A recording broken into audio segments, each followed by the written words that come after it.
Pour changer, je vais vous parler non pas d'un médicament qui est en mésusage, mais que l'on prescrit insuffisamment, souvent. Ça peut arriver. Et ça peut être dangereux parce que à la place, on prescrit des médicaments qui sont dangereux et qui ont le même effet attendu. Entrant dans la salle d'attente, aller accueillir une patiente, celle-ci attira mon attention sur un journal, le journal Elle. Non pas parce qu'il y avait une interview du président Hollande, hein, mais sur un article traitant de la prévention du cancer du sein. Et il était dit que dormir mieux, faire l'amour plus souvent, boire du café, passer la lessive bio pour faire le ménage, pouvait être efficace. Je ne sais pas ce que vous en pensez. Personnellement, je conçois fort bien que ce soit très important. Mais je doute que cela ne suffise.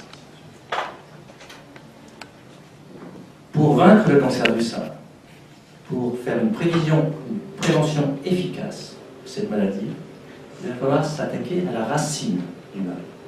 Et la racine du mal, ce sont les cycles ovariens, ce sont les estrogènes du cycle.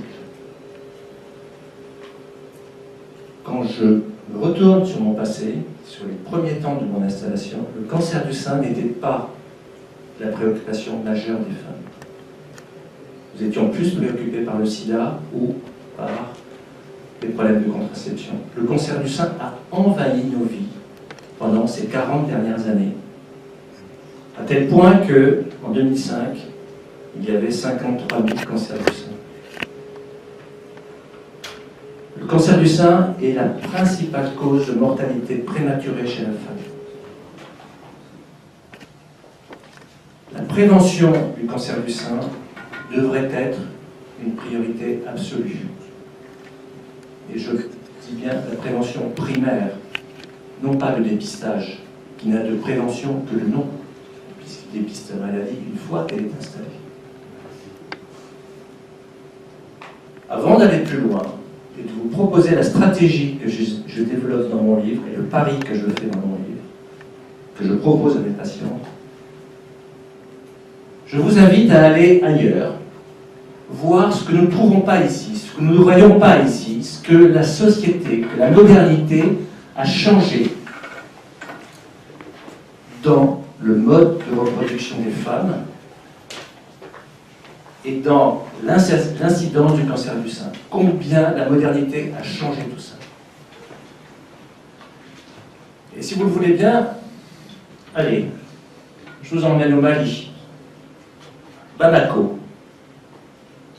puis prenons la voiture jusqu'à Mopti, dans le nord, et ensuite on oblique à droite, on suit le fleuve Niger, et quelques kilomètres plus loin, les falaises du Bandiagar. Un village couleur de miel, des cases. Une de ces cases est destinée aux femmes qui ont des règles, car elles ne doivent pas, elles ne peuvent pas, elles n'ont pas le droit de vivre chez elles à ce moment-là de leur vie. Elles risqueraient de contaminer les récoltes qui sont entreposées au premier étage de la case. Cette coutume a beaucoup intéressé Beverly Strassman, une anthropologue américaine, dans les années 80, car cela lui permettait deux choses. Premièrement, de s'intéresser à une société de type traditionnel, dans laquelle les gens vivaient depuis des millénaires, sans contraception, sans allaitement artificiel. Et d'autre part, ces femmes allant dans une case spéciale pouvaient donc servir de contrôle pour le nombre de cycles qu'elles avaient. Parce que ce qu'elles voulaient savoir, c'est comment la modernité allait changer le rythme des règles chez les femmes. Et d'une façon précise. Car elle avait bien conscience que 450 cycles chez les femmes modernes et les femmes du Michigan, d'où elle est d'origine, c'est pas normal, c'est beaucoup trop. Il y avait probablement beaucoup moins de cycles jadis dans son pays et dans ses sociétés traditionnelles. Et donc elle a fait comme nous, elle est allée à Bamako, elle a pris l'avion et la piste, Un tableau noir, une craie, elle a coché le nombre de jours que les femmes passaient dans la case des femmes. Au maximum, entre 20 ans et 35 ans, les femmes allaient une fois par an à la case des femmes. Ça veut dire que ces femmes avaient 15 cycles dans leur période de reproduction, sachant que la durée de vie est rarement au-dessus de 40 ans. Ces femmes avaient une vingtaine de cycles dans leur vie. Ça n'a rien à voir avec les 450 cycles des femmes modernes. Ça n'a rien à voir, c'est disproportionné. Et qu'est-ce qui est le plus naturel? Avoir des cycles comme les Dogons, qui vivent en harmonie avec la nature depuis des millions d'années, 2 millions depuis que l'Homo sapiens est là, ou les femmes du Michigan avec leurs 450 cycles. Non, non. Les règles ne sont pas la normalité. Avoir des règles trop souvent est anormal. C'est une conséquence de la modernité. Bien sûr, les règles sont le témoin de la mise en place de la femme en tant que future mère. Mais une fois ces premières règles installées, ces règles n'ont pas de sens en dehors d'un projet d'enfant. Les règles modernes ne sont pas des règles naturelles, ce sont des règles culturelles. Et nous verrons tous les méfaits qu'engendre cette multiplicité de règles chez la femme. Allons maintenant chez les Inuits. Là, il fait beaucoup plus froid. Les femmes allaitent leurs enfants, d'ailleurs comme les Dogons. Les Dogons allaitent énormément, c'est la raison pour laquelle ils n'ont pas de règles. Elles n'ont pas de règles. Et les Inuits, c'est pareil, elles allaitent leurs enfants pendant des années, elles les mettent bien au chaud, c'est compréhensible. Et les grossesses se succèdent avec les allaitements. On a environ une dizaine de grossesses entrecoupées de longues périodes d'allaitement. C'est comme ça que là, d'ailleurs, les femmes limitent un peu le nombre de grossesses. L'allaitement est un formidable contrôle de régulation des naissances. Ce peuple a été surveillé par les autorités sanitaires canadiennes depuis 1950. On a ainsi des registres extrêmement bien tenus qui ont permis à des chercheurs de Winnipeg d'aller voir un peu comment le cancer avait touché ces populations-là. Est-ce que c'était, encore une fois, le cancer était quelque chose de neuf dans la modernité, ou est-ce que c'était quelque chose qui existait depuis la nuit des temps? Ils savaient bien que c'était différent. Mais ils voulaient avoir là encore le cœur net et avoir exactement le nombre de cancers. Et de comparer avec ce qui se passait dans la population canadienne générale. Ils ont étudié ces registres de 1950 à 1980. 1980 parce que c'est la date à partir de laquelle la société inuite a commencé à être envahie par la modernité. De 1950 à 1966, ils n'ont trouvé 0 cancer du sein. 0 cancer du sein. De 1967 à 1980, ils en ont trouvé 2. Alors que leurs calculs tenant compte de l'incidence du cancer du sein au Canada dans la population générale devaient leur en faire trouver 33. 2 versus 33. Où sont passés ces 31 cancers? Tout simplement, ces femmes n'ont pas eu le cancer du sein parce qu'elles n'ont pas de cycle. Elles passent leur temps à allaiter leurs enfants ou à être enceintes. On pense qu'elles ont environ une dizaine de cycles par vie. Le cancer du sein est une maladie de la modernité. C'est une maladie qui accompagne ce qu'on appelle la transition démographique. La transition démographique, c'est le passage d'une reproduction, d'une natalité forte à une natalité faible, avec une mortalité infantile qui diminue parallèlement. Tous les pays du monde sont en train de passer cette transition démographique. Et cette transition est plus ou moins récente. Par exemple, les pays du Maghreb. Les chiffres sont extrêmement précis. En 1960, en Tunisie, il y avait 7 à 8 enfants par femme. Aujourd'hui, il y en a environ 2 à 2,5. Le cancer du sein est explosif. D'ailleurs, au Canada, maintenant, depuis les années 80, chez les Inuits, le cancer du sein est devenu explosif et ces taux reviennent à ceux de la population générale canadienne. Le cancer du sein n'a pas toujours existé dans les sociétés, y compris dans nos sociétés. On sait ça depuis bien longtemps. Un chercheur, Bernardino Ramanzini, qui est un tel pionnier de la médecine du travail, qui a écrit un article, un livre là-dessus, s'est aperçu qu'à l'époque, au début du XVIIIe siècle, seules les bonnes sœurs faisaient des cancers du sein. Il appelait ça la peste mammaire. On ne savait pas très bien d'ailleurs pourquoi elles et pas les autres. Il pensait que c'était une question de relation sexuelle. Et on revient à l'article de elle. Mais non, c'était pas ça, c'était le problème de... Ces femmes-là n'étaient jamais enceintes. À l'inverse des autres femmes. Donc le cancer du sein est une maladie de la modernité.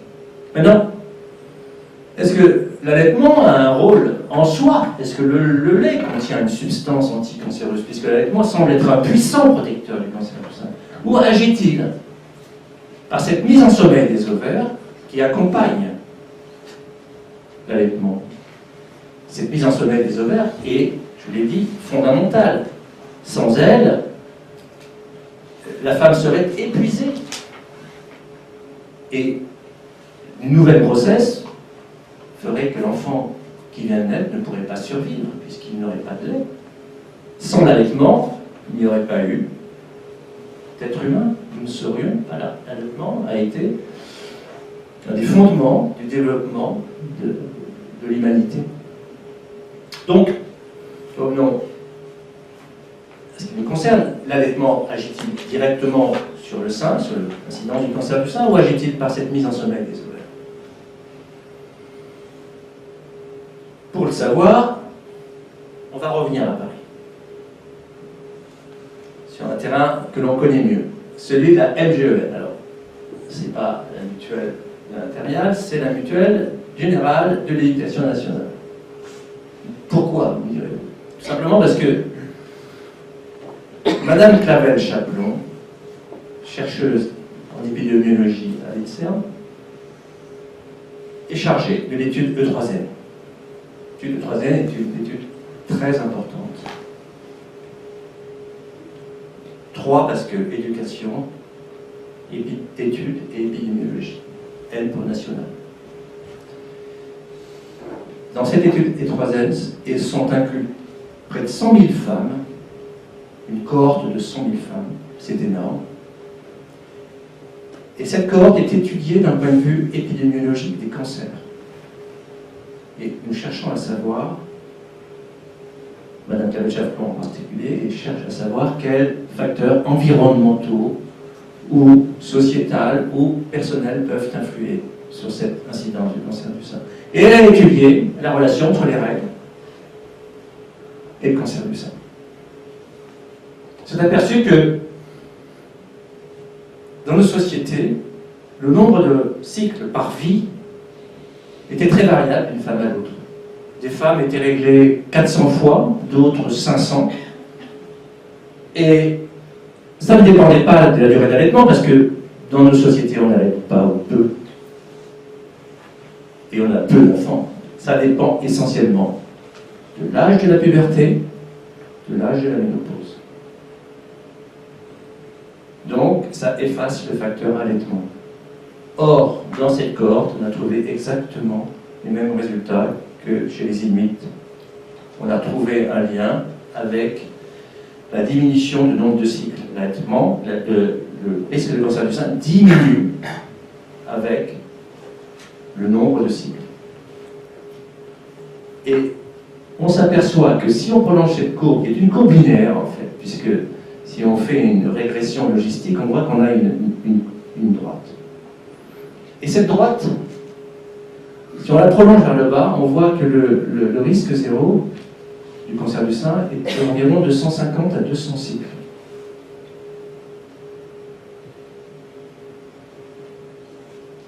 La solution est là. Supprimons les règles. À quoi bon? Un enfant de 5 ans donnerait cette solution. Oui, mais direz-vous, mais les femmes, elles ne vont pas avoir envie de revenir à l'âge de pierre. Elles ne vont pas avoir envie de refaire 10 enfants, qu'elles allaiteront 5 ans. Elles n'ont pas envie de renoncer à la contraception et à la liberté qu'a apporté l'allaitement artificiel, à la liberté de la pilule. Oui, mais n'oublions pas, la chimie existe. Et nous sommes capables, et depuis longtemps d'ailleurs, d'imiter ce que fait l'allaitement, c'est-à-dire de mettre les ovaires en sommeil. On sait le faire depuis longtemps. Sauf que ça a été caché à un moment donné. Je vais vous en parler tout à l'heure.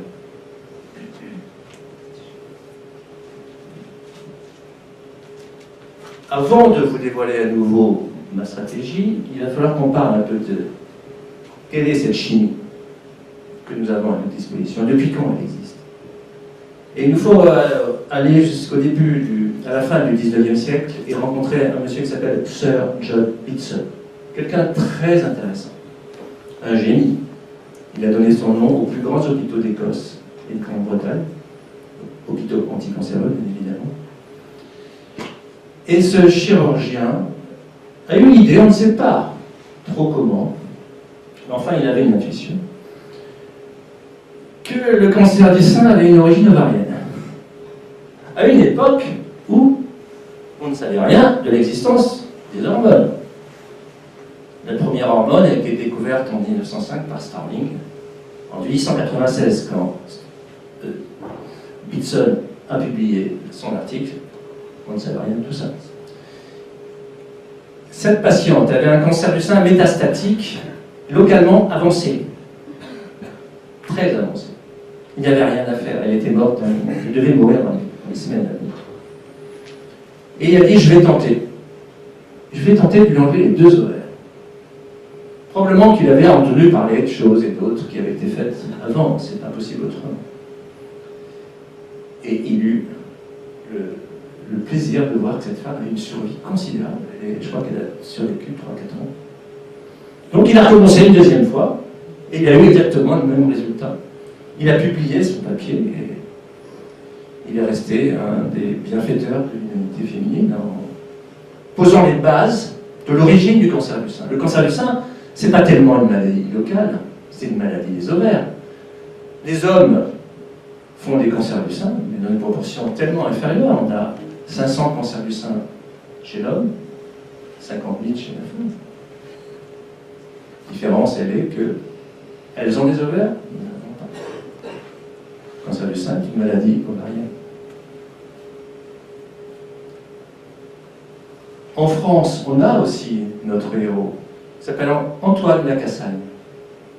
Antoine Lacassagne a donné son nom à un des plus grands centres anticancéreux de France, qui se trouve à Nice. Et alors lui, en 1931, il a essayé d'injecter de la folliculine à une rate. Vous parliez de... La folliculine, c'est le nom qu'on donnait jadis aux estrogènes. Et il obtint des cancers de la mamelle quasi systématiquement. Et il s'est dit, et il a publié 3 ans plus tard, un article en disant, si une substance est capable de provoquer le cancer, une contre-substance, une anti-substance, capable de le protéger, capable de le prévenir. Et il a, en tant que visionnaire, proposé l'idée qu'il existerait un jour des anti-estrogènes. Il a fallu attendre 50 ans pour que les anti-estrogènes naissent et transforment radicalement le pronostic du cancer du sein. En 1980, les anti-estrogènes ont transformé la survie des femmes atteintes de cancer du sein.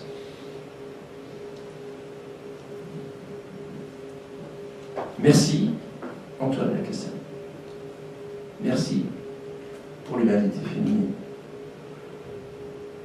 Maintenant, un autre personnage très important, Gregory Pincus. Lui, vous le connaissez tous, c'est un chercheur, biologiste, américain, 1950. Père de la pilule, qui à l'époque était une pilule à base de progestérone seul. Très important, progestérone seul. Parce qu'il avait fait des expérimentations animales sur le cycle.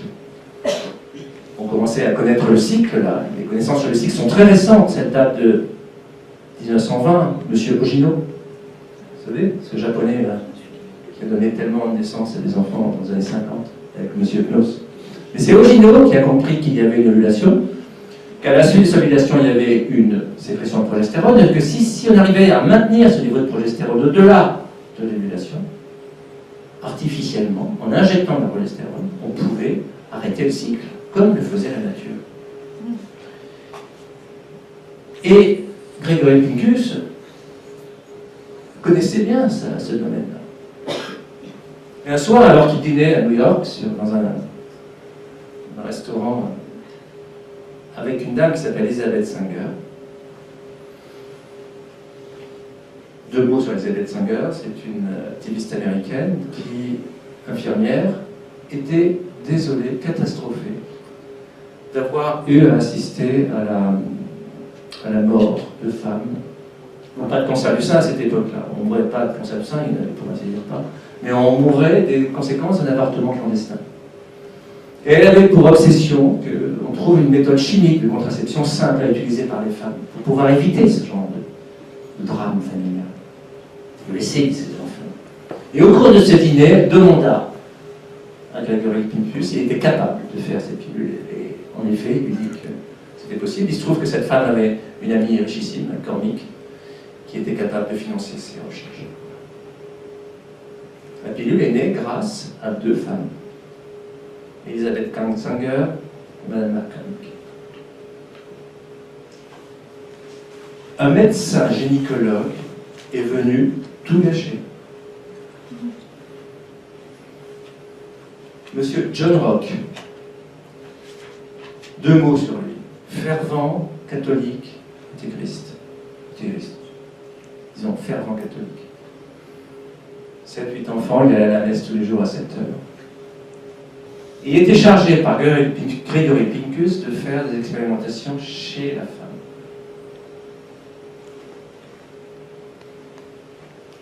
Et ça marchait bien, mais il s'est dit, il faut absolument que je convainc le pape d'accepter cette pilule.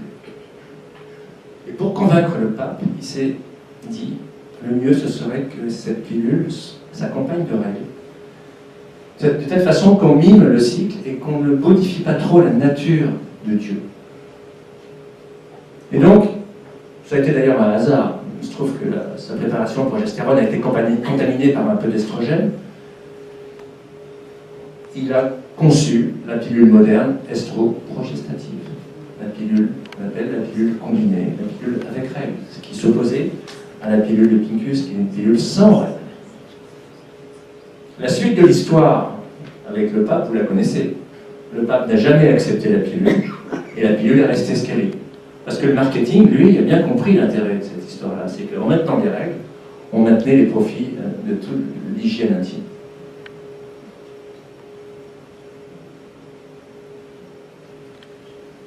En 1980, néanmoins,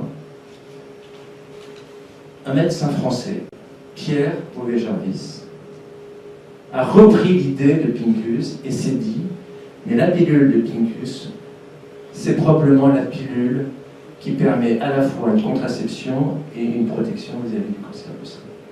Et il était fermement persuadé de ça. Il faut savoir que Pierre Beauvais-Jarvis était le cofondateur avec Albert Netter de l'école de gynécologie française. Il était chef de service d'hôpital Necker entre 1995 et 1994. Retenez bien cette date. Et il a repris cette molécule, il l'a un petit peu améliorée. C'était une molécule de progestérone de type non-stéroïde. Et il a fait une étude où il a comparé des femmes qui prenaient cette progestérone sous forme contraceptive, c'est-à-dire avec blocage des cycles, avec un autre groupe de femmes qui prenaient cette pilule uniquement pour avoir des règles, comme dans l'histoire de Pincus et du pape.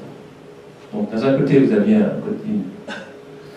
un mode anti-ovulatoire, de l'autre côté, un mode qui n'était pas ovulatoire, qui laissait l'ovulation en place.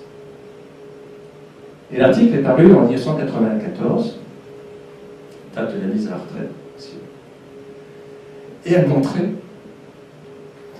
que chez les femmes qui prenaient la pilule de Pincus sous un mode anti-ovulatoire, l'incidence du cancer du sein était diminuée de moitié au bout de 50 prises. Qui a entendu parler de cette étude? Personne.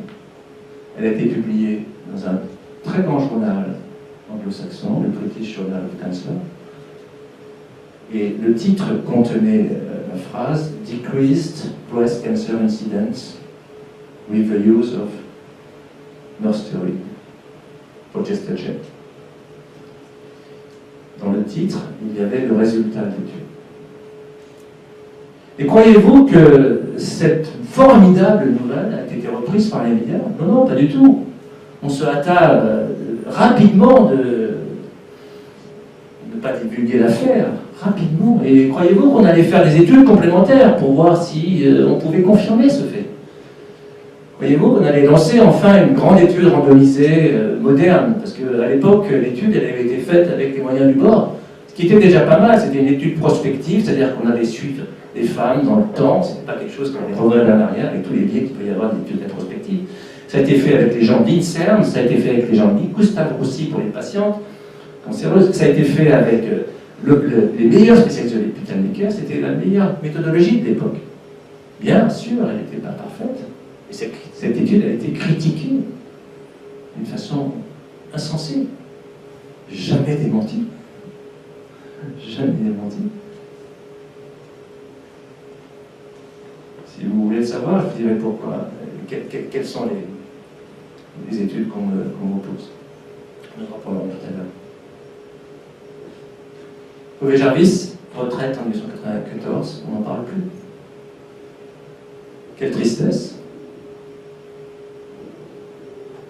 Néanmoins, divine surprise, en l'an 2000, une pilule avec une autorisation de mise sur le marché, pilule contraceptive, fait son apparition. Et il s'agit d'une pilule qui est quasiment la même que celle de Pincus et de Ove Jarvis. Avec des problèmes métaboliques en moins. Cette pilule Ove Jarvis avait tendance à faire prendre un peu de poids et ça gêne quand même pas mal les patients. Eh bien, celle-ci avait été améliorée, on avait déplacé un carbone et on avait une pilule sans règles, sans cycle, sans estrogène, qu'on pouvait prescrire en toute légalité à nos patientes. Il est évident que je me suis engouffré sur cette pilule. Et c'est la raison pour laquelle j'ai écrit ce livre. C'est une pilule, donc, je vais vous en dire deux mots, très intéressante, puisqu'elle est très différente des pilules œstroprogestatives. On parlait de la pilule Diane.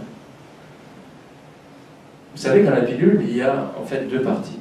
Il y a une partie, un noyau central, qui est la progestérone, qui permet à l'hypophyse de se mettre en sommeil. Fait croire à l'organisme que vous êtes enceinte, donc elle arrête de stimuler les ovaires, l'hypophyse. Et puis vous avez un enrobage autour de ce noyau, qui est un enrobage estro-progestatif, qui permet à avoir un cycle artificiel surajouté. La pilule dont je vous parle, Desogestrel 75, ne contient que la partie centrale. Elle est donc 3 fois moins dosée que les autres pilules. Et comme elle met les ovaires en sommeil qu'elle est anti-ovulatoire. Elle abaisse très fortement les niveaux hormonaux chez la femme, en particulier, elle abaisse fortement les niveaux d'estrogène. Mais elle ne les annule pas. Ce n'est pas une ménopause, ce n'est pas ce qu'on appelle une suppression de la fonction ovarienne. La suppression de la fonction ovarienne, la ménopause, c'est quelque chose que proposent les cancérologues une fois que la femme a eu un cancer du sein.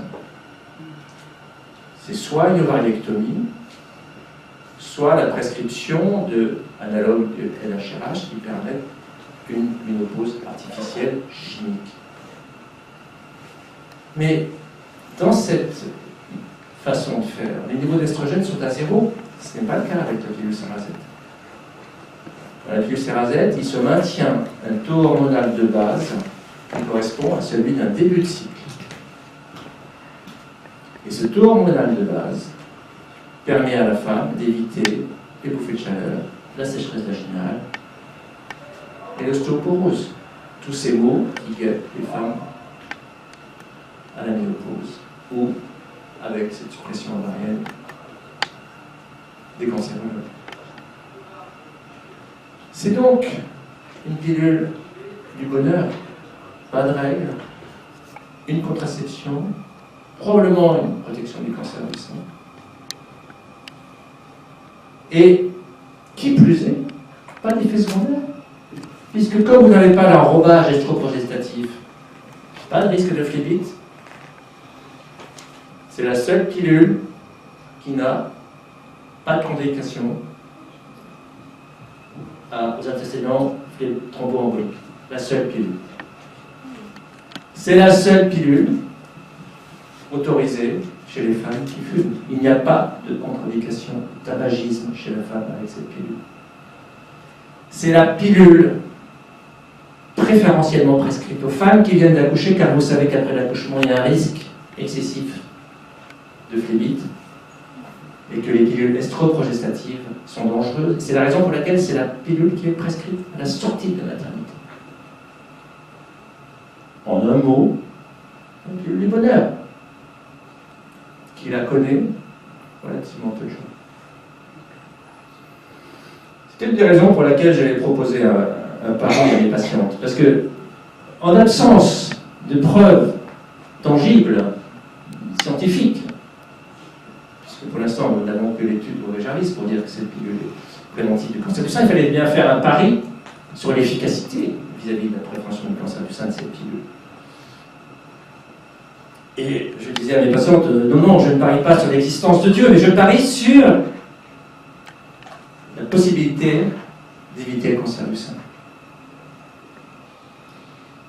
Au terme des 20 ans ou 30 ans de pilule, ou bien j'ai eu raison et vous aurez eu une contraception efficace et confortable, et puis vous n'aurez pas eu de cancer du sein, et vous aurez eu un risque de cancer du sein en tout cas très faible, ou bien j'ai eu tort et vous aurez tous ces avantages-là, et puis un risque de cancer du sein a changé. Vous avez tout à gagner à croire dans cette pilule.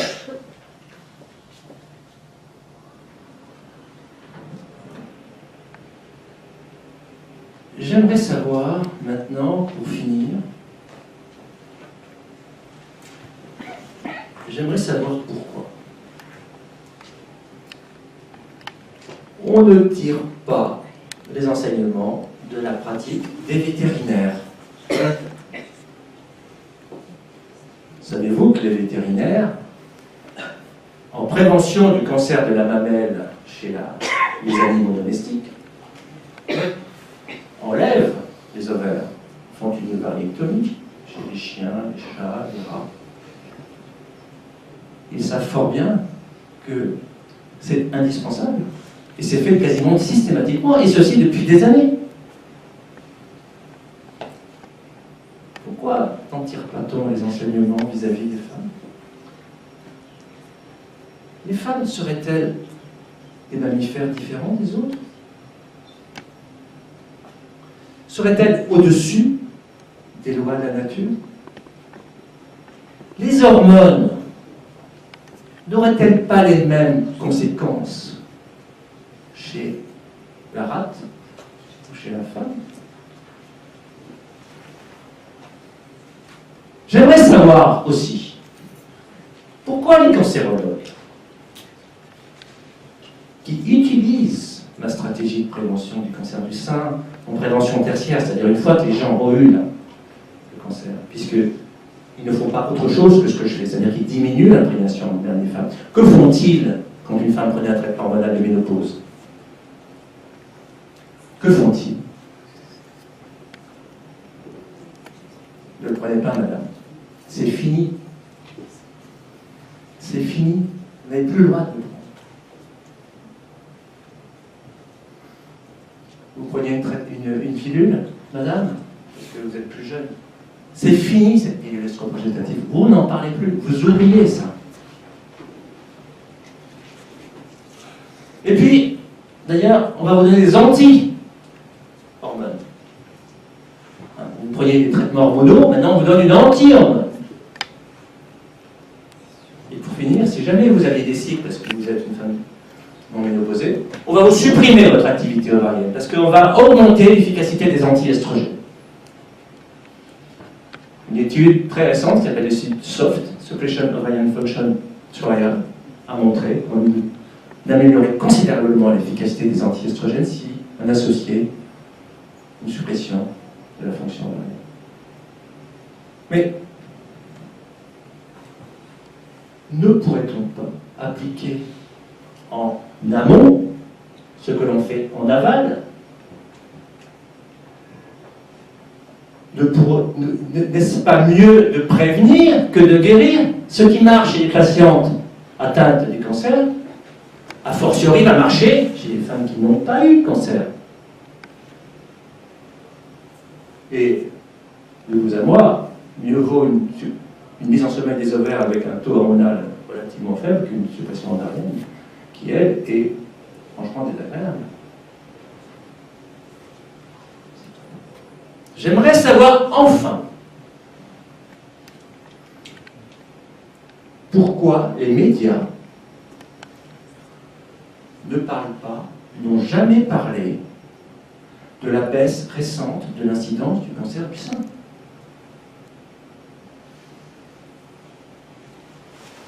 Vous ne le savez peut-être pas, mais le cancer du sein, après avoir eu une ascension fulgurante, explosive, jusqu'en 2005, nous avons passé de 20 000 cancers du sein en 1980, nous en avions 54 000 en 2005. Une croissance de 2% par an, à faire frémir, envier François Hollande. Une croissance formidable. Et puis, patatras. En 2005, boum, on tombe en 2007 à 50 000 cancers du sein. Et puis, on continue en 2012, alors que l'INCA et ses grands statisticiens avaient prévu qu'on serait à 55 000. Hein. Si vous voyez sur le site de l'INCA, et je vous conseille d'aller voir, c'est formidable. Hein. Projection 2015, 2016, 55 000 cancers du sein, c'est formidable. On est à 48 000. 2% par an, tous les ans, depuis 2005. Et vous me direz-vous, mais d'où ça sort, ça? Comment ça se fait? C'est une nouvelle incroyable. Enfin, un cancer qui diminue. Vite, sachons pourquoi il a diminué. Comme ça, on va pouvoir tirer les conséquences de cette diminution et puis agir encore plus. Non. Il n'est pas question que cette information soit donnée pour éviter d'avoir à poser des questions. Parce que qu'est-ce qui s'est passé? Tout le monde le sait.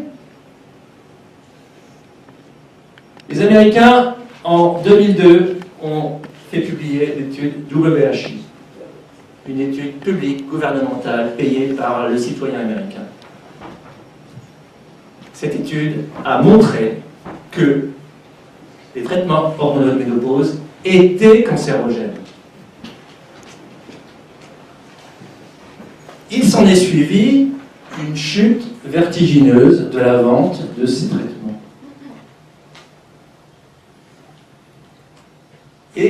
courbe de diminution de vente de ces traitements suit la courbe de diminution de l'incidence du cancer du sein en France et dans le monde. Nous n'avons pas les chiffres de 2016, et en fait, nous n'avons pas de chiffres de 2012, et ceci quel que soit le pays, y compris les États-Unis. Et je me pose des questions sur ce silence. On a beau dire que c'est difficile de récupérer les statistiques, vis-à-vis des accidents de la route, on les a le mois suivant. Là, depuis 4 ans, pas de chiffres. Je comprends que ce soit compliqué de récupérer des données sur le cancer du sein, mais enfin quand même.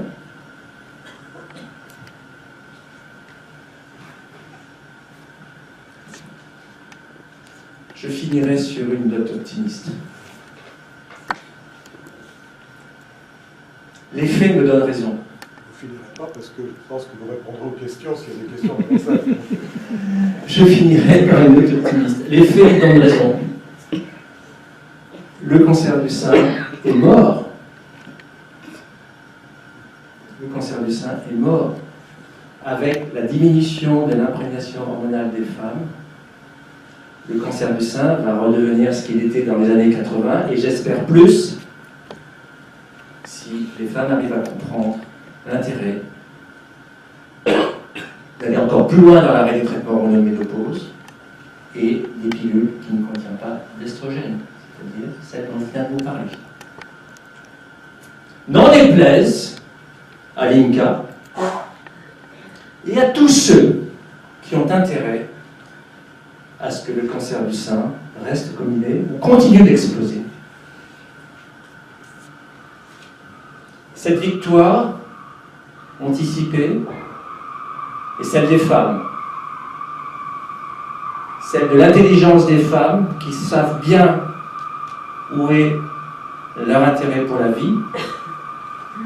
C'est la victoire de nos associations qui se battent avec une énergie toujours renouvelée et incessante contre les lobbies.